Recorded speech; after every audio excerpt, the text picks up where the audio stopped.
Hello, ladies and gentlemen, and welcome to The Discriminating Gamer, the board game review show that asks, how do you know the ocean is friendly? Because it waves!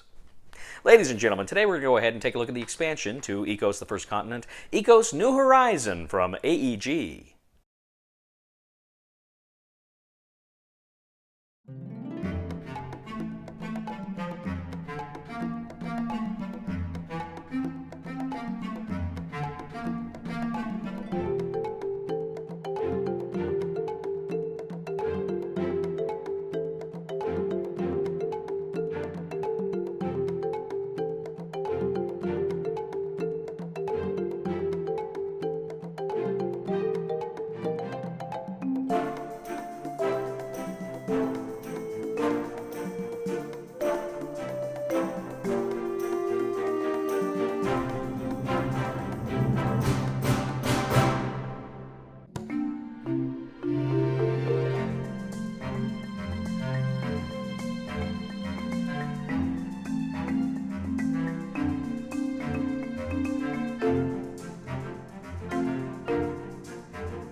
Ecos New Horizon from AEG adds some new bells and whistles to your game of Ecos the First Continent. Essentially, there's just a few new concepts here that do bring more to your game. Now, for starters, this game has some new tiles, some feature tiles, and I'll explain more about that later. But you also do have a number of new cards that are going to give you new options in expanding the continent, gaining victory points, and other goodies along the way.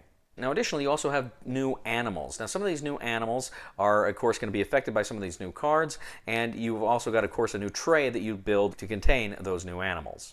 Now, the big concept that this expansion brings to the game are landscape features. Landscape features are essentially cards that say if the geography of the continent works out into a certain way, then you can claim that card for a persistent bonus. Now, you have several of these different landscape features. You have the Serengeti Plain, you have the Nile River, and several other kind of fun and interesting things. As I say, they'll give you persistent bonuses if you can achieve them. Essentially, on your turn, you can announce, hey, I've got this feature collected. You place that feature card out in front of you, and boom, you've got that persistent bonus. Now, the backs of these feature cards are similar to the other cards. That's where they are, is in the card decks. So when you draw cards at the beginning of the game or when they come up later in the game through a card draw, that's when you get them. So basically, ladies and gentlemen, that's more or less what this game brings to the table. I really do enjoy these feature cards because they do add a whole new dimension to the game. First of all, they go ahead and they make drawing cards and going after cards a little bit more exciting because you're gunning for one of those things and you don't know if you're going to get one, but that's pretty cool. But what's really fun is it really forces players to try to manipulate the landscape in such a way as to conform to those cards if they've got them in their hand. For instance, in this game I was playing with Aaron, I was going for the Nile. I was nearly there, and then he kind of essentially is able to change one land into an ocean, which completely screwed me over, but it helped him out quite a lot in his pursuit for his feature card. So there's that race there. There's a new tension here. There's a new layer to the game that these feature cards bring to it. You add that again with the new animals and the new cards and all the other fun and kooky things that this expansion brings, and it's a lot of fun. Now, as I say, there's not a ton of new content here, but what this game does bring, I think, really does enhance the game of Ecos. If you like Ecos, if you have this game, and I got to tell you, I really like it. It's a bingo game, but it's so much fun building that continent. I really enjoy this game, and I really enjoy this expansion. I think if you like the game, you will want to pick up this expansion as well. The recommendation for the discriminating gamer for Ecos New Horizon is buy it.